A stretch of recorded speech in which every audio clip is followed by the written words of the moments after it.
भाभी कंगन खनकाती है और माँ लोरियां गाती है। मध्यम मध्यम सी पवन चले, कोयलिया गीत सुनाती है। बच्चा वह आज भी चांद को चंदा मामा कहता है।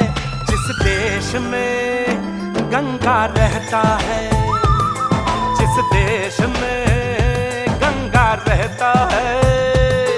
भाभी कंगन खनकाती है और माँ लोरियां गाती है। मध्यम मध्यम सी पवन चले, कोयलिया गीत सुनाती है। बच्चा वह आज भी चांद को चंदा मामा कहता है।